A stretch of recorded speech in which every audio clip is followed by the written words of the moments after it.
আসসালামু আলাইকুম গাইজ। আমি ক্ষুদ্র একটা মানুষ, ঠিক আছে?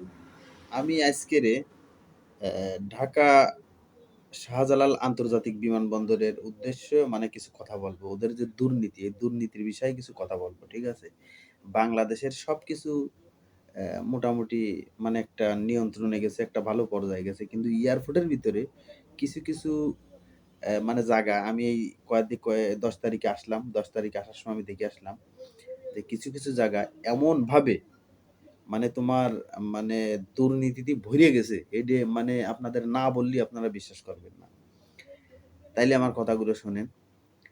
এই যে এয়ারপোর্টের ভিতরে যে একটা গাড়ির যে পার্কিং আছে, আপনারা দেখেছেন যে গাড়ি পার্কিং আছে। ওই জায়গায় দেখা যাচ্ছে যে যাত্রীদের গাড়ি রাখে। তারপরে দেখা যাচ্ছে যে তোমার এমনি সাধারণ পাবলিকও যায় টুকটাক। তারপরে যারা যাত্রী তারাও ওই জায়গায় যায়। এখন ওই জায়গায় মূলত যে একটা বাথরুম আছে, ঠিক আছে? আমার মূলত আজকের ভিডিও আছে এই বাথরুম নিয়ে, ঠিক আছে? এই বাথরুমটার বিষয়ে আমি কিছু কথা বলবো। তবে আরো অন্যান্য দিক আছে, আমি দেখে আইছি, আমি সেগুলো নিয়েও আপনাদের জানাবো যে আসলে এইগুলো কি করা উচিত। এখন এই বাথরুমটার ভিতরে মানুষ যাতে গেলি আপনার ১০টা টাকা দেয়া লাগে। একটা লোক যাতে গেলি তুমি প্রস্রাব করো আর বাথরুমে যাও, ১০টা টাকায় দেয়া লাগবে।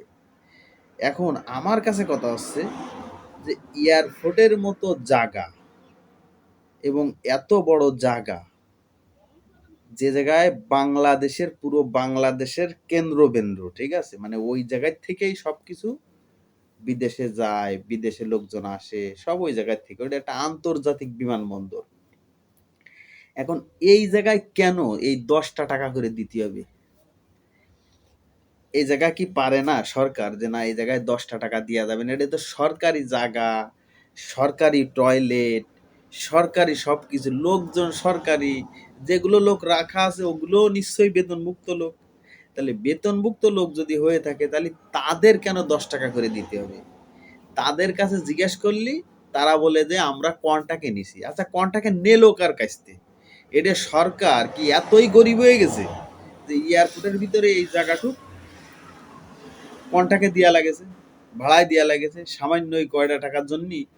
এই যে বাংলাদেশের যারা প্রবাসী আছে এদের এত বড় হয়রানি, এটা কেন দেওয়া হচ্ছে? আমার প্রশ্ন হচ্ছে এদের কেন এই হয়রানিটা দেওয়া হচ্ছে যে বাথরুমে জাতি গেলেও ১০টা টাকা দিতে হবে, প্রস্রাব করতে জাতি গেলেও ১০টা টাকা দিতে হবে। এই দেখো শোনেন, যারা রাত বেরাইতে আসে, যারা রাত্রে যারা অর্ধেক রাত্রে এসে এয়ারপোর্টের সামনে নামেছে, নামে তারা এখন মানে টাকা দিয়ে বাথরুমে যাবে। তারা তো বিদেশের উদ্দেশ্যে রওনা দিছে, কারোর কাছে টাকা থাকতেও পারে নাও পারে। তাহলে সে যদি জাতি চায় তাহলে তার টাকা দিয়াই লাগবে। মানে এমন একটা সিস্টেম করে হয়েছে, এটা বাধ্যতামূলক। আর দেখেন, ওই ছাড়া আর বাইরে আর কোনো ওয়াশরুম বাথরুম বানায় রাখিনি, ঠিক আছে? এই যে গাড়ি পার্কিং এই সাইডেও আছে, ওই সাইডেও আছে, দুও সাইডে আছে। আর দুও সাইডের থেকেই টাকা নেই, দুও সাইডের থেকে টাকা নেই। তাই এই আসছে আমার কথা। আসলে অন্যান্য দেশের এয়ারপোর্টে এরকম নেই, এই কোনো দেশের এয়ারপোর্টে এরকম নেই যে টাকা দিতে হবে অষ্টমী যাতে গেলে। দুবাই বলো, সৌদি আরব বলো, বাহারান বলো, কাতার বলো, মালয়েশিয়া বলো, কুয়েত বলো, এশিয়া মহাদেশের ভিতরে কোনো জায়গায় নেই যে বাথরুমে প্রস্রাব করতে গেলে টাকা দেওয়া লাগে। এয়ারপোর্টে এরকম জায়গা নেই কোনো জায়গায়।